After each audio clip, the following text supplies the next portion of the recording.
तो हेलो बच्चों, कैसे हो? आई होप सब अच्छे होंगे, मस्त होंगे।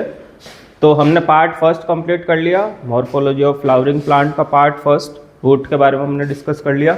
आज हम रीजन्स ऑफ रूट के बारे में समझेंगे। देखो, वीडियो स्किप करने से पहले मैं आपको बता दूं, जो रीजन्स ऑफ रूट कैप है उसको मैंने सिंप्लीफाइड न्यूमोनिक में आपको ट्रिक में बता दिया पूरा। इसका ऑर्डर क्या रहेगा, ठीक है, ये मैं आपको इन द एंड बताऊंगा। तो चलो चैप्टर स्टार्ट करें। Now let's start the chapter.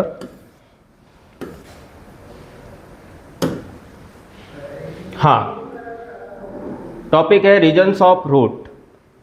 अब यहाँ पे तीन टाइप के रीजन्स होते हैं रूट के अंदर। कौन कौन से होते हैं? Regions of meristematic activity, region of elongation and region of maturation. उसको हम समझेंगे क्या होते हैं, किस तरीके से एक रूट जब ग्रो करती है अंडर द सॉइल तो वो किस तरीके से डिवाइड करती है, मेरिस्टेमेटिक सेल्स का क्या रोल होता है, इलोंगेशन में वैक्यूल्स का क्या रोल होता है, मैच्योरेशन में रूट हेयर्स का क्या रोल होता है।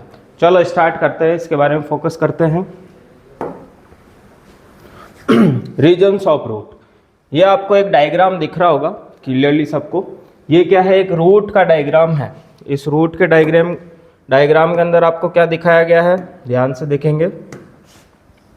ये जो आपका फर्स्ट जो पार्ट है ये रीजन ऑफ मैच्योरेशन है, जहाँ से कुछ हेयर्स यहाँ से निकल रहे हैं, रूट हेयर्स निकल रही है, ठीक है। ये रीजन ऑफ इलोंगेशन है and the last one is region of meristematic, और इसको जो कवर करके रखती है वो रहती है रूट कैप। अब रूट कैप क्या होती है? रूट कैप जैसे फॉर एग्जांपल आप बाइक पे ड्राइव कर रहे हैं तो क्या सेफ्टी रूल्स होने चाहिए? आपको हेलमेट लगाना चाहिए। हेलमेट क्यों लगाना चाहिए? क्योंकि हेलमेट आपके सर को प्रोटेक्ट करके रखता है। वैसे ही रूट जो होती है कमज़ोर होती है इनिशियल फेज में, जब वो ग्रो कर रही होती है तो उसको प्रोटेक्ट करने के लिए हमारे पास रूट कैप होती है। अब रूट कैप क्या होती है? A thimble like structure protecting tender apex. एक थिम्बल लाइक स्ट्रक्चर होती है, इस तरीके की स्ट्रक्चर को हम थिम्बल कहते हैं, जो क्या करती है टेंडर अपेक्स को यहाँ पे इस तरीके से जो रूट होती है उसको प्रोटेक्ट करके रखती है, ठीक है। इसको हम टेक्निकल टर्म में कैलिप्ट्रा भी कहेंगे। अब जो हाइड्रोफाइट्स जो प्लांट्स होते हैं जो पानी के अंदर पानी के अंदर जो पौधे ग्रो होते हैं उनके ऊपर रूट कैप नहीं होती है। वहाँ पे क्या होती है? रूट पॉकेट होती है, क्योंकि उनको सॉइल के अंदर तो ग्रो करना है नहीं, वाटर के अंदर ग्रो करना है। तो इसलिए एक मोस्ट इंपॉर्टेंट पॉइंट आप याद रखेंगे कि हाइड्रोफाइट्स के अंदर रूट कैप एब्सेंट रहती है। रीजन्स ऑफ रूट कैप के बारे में डिस्कस कर लेते हैं। तीन टाइप के रीजन होते हैं, region of meristematic, region of elongation and region of maturation. Regions of root, region of meristematic activity. देखो, मेरिस्टेमेटिक एक्टिविटी को समझने से पहले हम ये समझ लेते हैं कि जो प्लांट होते हैं, प्लांट बड़ा होकर पेड़ बनता है, ठीक है। पेड़ के अंदर अनलिमिटेड ग्रोथ क्यों होती है? वाई अनलिमिटेड ग्रोथ अकर इन ट्रीज? इसका रीज़न है मेरिस्टेम। मेरिस्टेम्स एक ऐसी सेल्स होती है जो क्या करती रहती है, डिवाइड करती रहती है और ग्रो करती रहती है। तो सबसे पहले हम रीजन ऑफ मेरिस्टेमेटिक को समझने से पहले हम मेरिस्टेम के बारे में समझ लेते हैं। A meristem is a region in a plant made of actively dividing cell. Meristem एक ऐसा रीजन है प्लांट के अंदर जिसके अंदर सेल्स क्या करती रहती है? एक्टिवली क्या करती रहती है? डिवाइड करती रहती है। क्या करती रहती है बेटा? एक्टिवली डिवाइड करती रहती है, जो प्लांट को हेल्प करती है ग्रो करने में। अगर प्लांट की ग्रोथ के लिए अगर कोई फैक्टर रिस्पॉन्सिबल है तो वो कौन है? मेरिस्टेमेटिक सेल्स है, ठीक है। तो जैसे यहाँ पे आप देख सकते हैं, मैंने आपको स्टार्टिंग में बताया था कि जब रूट पेनिट्रेट करती है तो रूट को कवर करने के लिए हमारे पास रूट कैप अवेलेबल होती है। अब यहाँ पे ये जो जोन है ये मेरिस्टेमेटिक जोन है। ये मेरिस्टेमेटिक जोन क्या करता है? यहाँ पे सेल जो होती है यहाँ पे डिवाइड करती रहती है। जैसे जैसे डिवाइड करेगी वैसे वैसे जो रूट है वो डाउनवर्ड एंकरेज करेगी, डाउनवर्ड जाएगी, ठीक है, नीचे की ओर जाएगी। तो यहाँ पे क्या लिखा हुआ है कि ये कौन सा रीजन है? Region of meristematic activity. आपको सबसे पहले क्या याद रखना है? सबसे पहले आएगी रूट कैप। रूट कैप के बाद में कौन आएगी? मेरिस्टेमेटिक रीजन आएगा। आगे बात समझ में, यहाँ पे कौन सी सेल्स प्रेजेंट होती है? मेरिस्टेमेटिक सेल्स प्रेजेंट होती है जो कि प्लांट की ग्रोथ के लिए रिस्पॉन्सिबल है। रूट की ग्रोथ के लिए भी कौन रेस्पॉन्सिबल है? मेरिस्टेमेटिक सेल्स रेस्पॉन्सिबल है। चलो बेटा आगे बढ़ते हैं। हाँ, रीजन ऑफ मेरिस्टेमेटिक के बारे में समझ लेते हैं। Located a few millimetre above root cap, this region consist of small thin wall cell with dense protoplasm. अब थोड़ी से ऊपर ये देखो, ये यहाँ पे आपकी रूट कैप है, रूट कैप से थोड़ा सा ऊपर जो रीजन है ये मेरिस्टेमेटिक जोन है। यहाँ पे स्मॉल थिन सेल्स प्रेजेंट होती है, स्मॉल थिन सेल प्रेजेंट होती है, थिन सेल प्रेजेंट होती है जिनके अंदर डेंस प्रोटोप्लाज्म होता है। प्रोटोप्लाज्म मतलब साइटोप्लाज्म प्लस न्यूक्लियोप्लाज्म का कॉम्बिनेशन, ठीक है, जो क्या करती रहती है, यहाँ पे डिवाइड करती रहती है और क्या करती है, ग्रोथ करती है। आगे बात समझ में, ठीक है। रीजन ऑफ मेरिस्टेमेटिक में क्या है, डायरेक्टली आपको बताना है। यहाँ पे डिवाइडिंग सेल्स होती है, थिन वॉल होती है, स्मॉल होती है, डेंस प्रोटोप्लाज्म प्रेजेंट होता है जो कि रूट की ग्रोथ के लिए रिस्पॉन्सिबल होती है। चलो, रीजन ऑफ इलोंगेशन। अब रीजन ऑफ इलोंगेशन में जब आप मेरिस्टेमेटिक रीजन को ड्रॉप करके जब आप इलोंगेशन रीजन में आते हैं तो यहाँ पे क्या होता है, यहाँ पे सेल प्रॉक्सिमल, प्रॉक्सिमल का मतलब होता है पास, proximal to this region undergo rapid enlargement and elongation responsible for growth in length। अब प्रॉक्सिमल, अब जो मेरिस्टेमेटिक सेल के जो पास में जो रीजन है उसके अंदर इनलार्जमेंट होता है, सेल का इनलार्जमेंट होता है। और यहाँ पे सेल क्या करती है भाई, देखो सेल की जब ग्रोथ होगी, ये आपकी सेल है, सेल की जब ग्रोथ होगी तो सेल इनलार्ज होगी, ठीक है, और इलोंगेट करेगी इस तरीके से। तो ये क्यों होती है, ये किसके लिए रिस्पॉन्सिबल होती है, लेंथ, रूट की लेंथ के लिए। रूट की लेंथ कौन सा रीजन बढ़ाता है, रूट की लेंथ का रीजन जो बढ़ाता है वो हमारे पास है region of elongation. Meristematic cells का हमने डिस्कस कर लिया था। मेरिस्टेमेटिक जोन के अंदर सेल डिवाइड करती है, जैसे इलोंगेशन रीजन में आती है सेल क्या करती है, अपने आप को इलोंगेट करती है, इनलार्ज करती है। क्यों करती है, इसका भी रीजन है, क्योंकि इनके अंदर क्या प्रेजेंट होते हैं, vacuoles. Enlargement of cell due to formation of central vacuole, very important, कि जो सेल का इनलार्जमेंट है ये क्यों होता है, क्योंकि वहाँ क्या प्रेजेंट होते हैं, सेंट्रल वैक्यूल्स प्रेजेंट होते हैं। बहुत सारे वैक्यूल्स होते हैं जिससे सेल की जो साइज है वो बढ़ जाती है, जिससे सेल क्या करती है, जो रूट है वो क्या करती है, इनलार्ज करती है। तो सबसे पहले आपको क्या याद रखना है, मेरिस्टेमेटिक जोन जो कवर रहता है root cap thimble like structure से। उसके बाद में आता है हमारे पास region of elongation. Region of elongation में सेल अपने आप को क्या करती है, इलोंगेट करती है, इनलार्ज करती है। क्यों करती है, क्योंकि उसके पास क्या प्रेजेंट होता है, वैक्यूल। तो आपको याद रहेगा सबसे पहले हमने किसकी बात की थी, रूट कैप की बात की थी। रूट कैप को ऑर्डर फॉलो करेगी यहाँ पे मेरिस्टेमेटिक जोन, और मेरिस्टेमेटिक जोन के बाद में कौन सी जोन आएगी यहाँ पे, इलोंगेशन जोन, ठीक है। चलो नेक्स्ट मूव।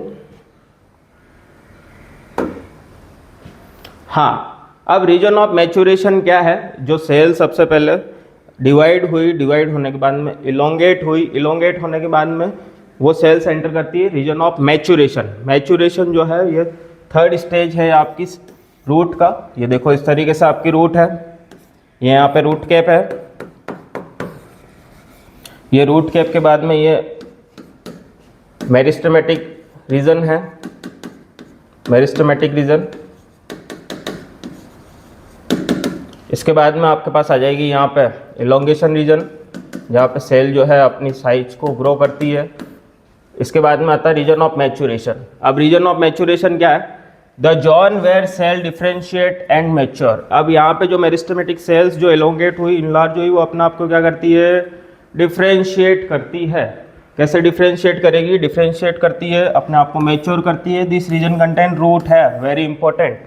इस रीजन के पास क्या होता है, मैच्योरेशन रीजन में होते हैं रूट हेयर्स। क्या होता है बेटा, रूट हेयर्स, जो क्या एब्जॉर्ब करता है, मिनरल और वाटर। मिट्टी में से, सॉइल में से कौन एब्जॉर्ब करेगा वाटर को, रूट हेयर्स, जो कौन से रीजन में होते हैं, रीजन ऑफ मैच्योरेशन के अंदर होते हैं। विच आर फाइन थ्रेड, जो क्या होते हैं, पतले पतले टाइप के धागे होते हैं, like structures absorb water and minerals. Root hairs जो कि रीजन ऑफ मैच्योरेशन के अंदर प्रेजेंट होते हैं, जिनका काम होता है पानी को और मिनरल्स को एब्जॉर्ब करना, ठीक है। अब रूट हेयर के बाद में आप बारे में एक इम्पोर्टेंट इन्फॉर्मेशन आपसे शेयर कर देता हूँ। जैसे एक्स्ट्रा में यहाँ पे क्या लिखा हुआ है कि root hair not a cell. Most important, root hair क्या नहीं है बेटा? सेल नहीं है। इसको सेल समझने की गलती मत करना। ये क्या है? ये इलोंगेशन है। Root hair not a cell, it is unicellular elongation of epidermal cells. जो एपिडर्मल सेल्स है बेटा, एपिडर्मल सेल्स है, उनका एक तरीके से क्या है? ये इलोंगेशन पार्ट है ये। तो याद रहेगा, इंपॉर्टेंट पार्ट याद रहेगा कि रूट हेयर्स क्या नहीं है? सेल नहीं है। और मोस्ट इंपॉर्टेंट, ये क्या होती है? शॉर्ट लाइव्ड होती है। एंड सेलुलर स्ट्रक्चर क्या होता है इनका? यूनिसेलुलर। क्या होता है इनका? यूनिसेलुलर टाइप की सेल्स होती है, सॉरी यूनिसेलुलर इलोंगेशन होता है, सेल्स नहीं होती है। एपिडर्मल सेल्स का इलोंगेशन होता है। चलो, ये आपने रीजन ऑफ मैच्योरेशन देख लिया। कोई मेरे को बताना चाहेगा ये क्या निकल रहे हैं? हाँ बिल्कुल सही, ये क्या है? रूट हेयर्स है। रूट हेयर्स जमीन के अंदर से क्या लेके आते हैं? क्या एब्जॉर्ब करते हैं? चलो कौन बताएगा? जल्दी से बताओ। बिल्कुल, क्या एब्जॉर्ब करते हैं ये? वाटर एंड मिनरल्स का एब्जॉर्प्शन करते हैं। चलो नेक्स्ट स्लाइड। चलो कंप्लीट हो गया। चलो ठीक है, प्रैक्टिस क्वेश्चन में देख लेते हैं। चलो अब देखते हैं आपने कितना समझा, आपको आता है या नहीं आता। Root hair develop from which region? अभी हमने जस्ट अभी नेक्स्ट स्लाइड में डिस्कस किया था कि रूट हेयर कौन से रीजन से डेवलप होते हैं। यस, कमेंट करें। चलो, क्या रीजन ऑफ इलोंगेशन में होते हैं? क्या रीजन ऑफ मैच्योरेशन में होते हैं? क्या रीजन ऑफ मेरिस्टेमेटिक में होते हैं? क्या रूट कैप से होते हैं? चलो अब एक बार ऑर्डर समझ लेते हैं। हमने रूट कैप की बात की, रूट कैप के बाद में मेरिस्टेमेटिक रीजन की बात की, जहाँ सिर्फ क्या करती है? सेल डिवाइड करती है। फिर इसके बाद में हमने मैच्योरेशन, सॉरी इसके बाद में हमने इलोंगेशन रीजन की बात की, जहाँ सेल अपने आप को क्या करती है?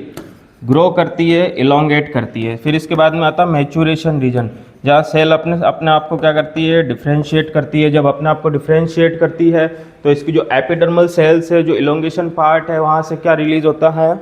वहाँ से रूट हेयर्स ग्रो करती है। और वो रूट हेयर्स क्या लेके आती है? पानी और मिनरल्स लेके आती है। तो रूट हेयर कौन से रीजन में डेवलप हुई? क्या मैच्योरेशन रीजन में डेवलप हुई? बिल्कुल, region of maturation. Next question, the growth of root in length due to. मैंने अभी आपको बताया था कि मेरिस्टेमेटिक जो रीजन है वो रेस्पॉन्सिबल होता है सेल की ग्रोथ के लिए, सेल की डिवाइडेशन के लिए। लेकिन जो इलोंगेशन जो रीजन है वहाँ रूट की लेंथ जो होती है वो क्या करती है? बढ़ती है, लेंथ इंक्रीज होती है। वो किसकी वजह से होती है? वो होती है हमारे पास इलोंगेशन जॉन। किसकी वजह से होती है? Elongation John. देखो इसको आप ऐसे भी याद रख सकते हैं, जैसे इलोंगेशन, तो लोंगेशन यहाँ पे आ रहा है, तो लोंगेशन मतलब लेंथ, ठीक है। इलोंगेशन से आपको इस तरीके से लेंथ से भी आप लर्न कर सकते हैं। चलो बच्चों, दोनों क्वेश्चन आपको अच्छे से समझ में आ गए। चलो नेक्स्ट।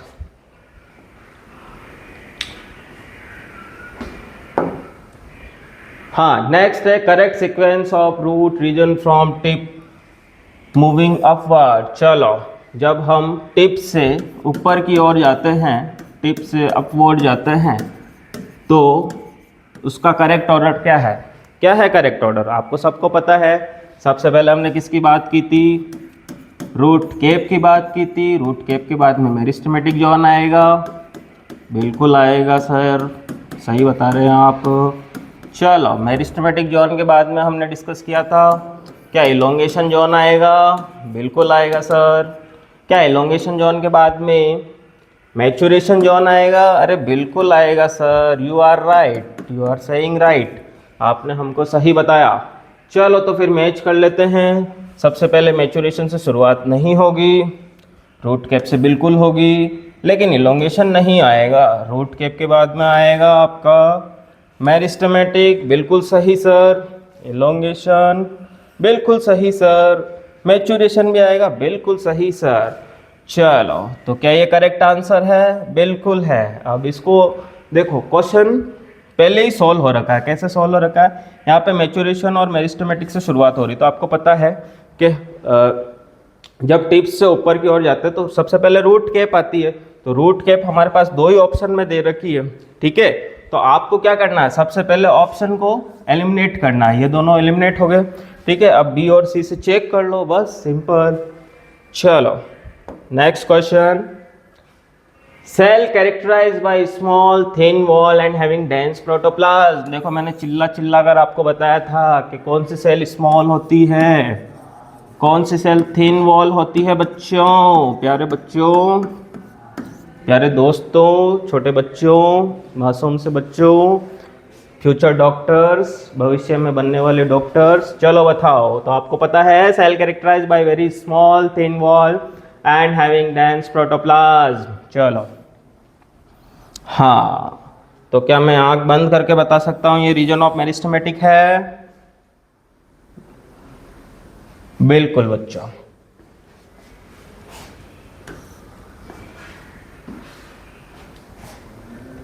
चलो नेक्स्ट मूव करें। यस, अब सिंप्लीफाइड न्यूमेरिक्स क्या है, जैसे मेरिस्टेमेटिक क्या है, यहाँ पे मेरिस्टेमेटिक के अंदर क्या होता है, सेल डिवीजन होता है। यहाँ पे बहुत सारी स्मॉल सेल्स का फॉर्मेशन होता है, 1 cell, 2 cell, 3 cell, 4 cell, 5 cell, 6 cell, 7 cell, 8, 9, 10, 11, 12, इस तरीके से सेल क्या करती रहती है, डिवाइड करती रहती है। क्या करती रहती है, डिवाइड करती रहती है। इलोंगेशन जॉन, इलोंगेशन का मतलब क्या बताया था मैंने, लेंथ। यहाँ पे लेंथ में क्या करती है सेल, अपने आप को इलोंगेट करती है, एकदम से रूट बड़ी हो जाती है। यहाँ पे सेल स्ट्रेच करती है अपने आप को, क्योंकि यहाँ पे बिग वैक्यूल्स होते हैं, ठीक है। चलो मैच्योरेशन जोन के अंदर सेल अपने आप को स्पेशलाइज करती है, जहाँ पे रूट हेयर्स आपको दिखने को मिलते हैं इस तरीके से।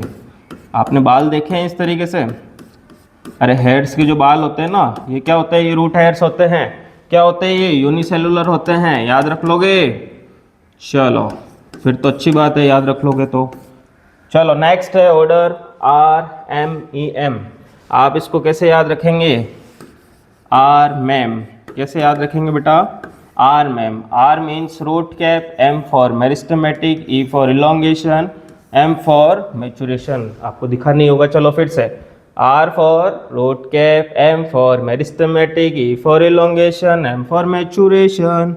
चलो जो टेक्निकल टर्म्स है एक बार उसको समझ लेते हैं। सॉरी, यहाँ पे distal means distance and proximal means पास। चलो थैंक यू बेटा, आपका ये कंप्लीट हो गया। क्या था टॉपिक, मैं टॉपिक भूल जाता हूँ यार, टॉपिक क्या था, चलो कौन बताएगा। हाँ, रीजन्स ऑफ रूट टॉपिक था। अब जो नेक्स्ट टॉपिक आएगा उसमें हम मॉडिफिकेशन की बात करेंगे। चलो थैंक यू सो मच बच्चों, पढ़ाई करो, मस्त रहो और खुश रहो, ठीक है। Thank you.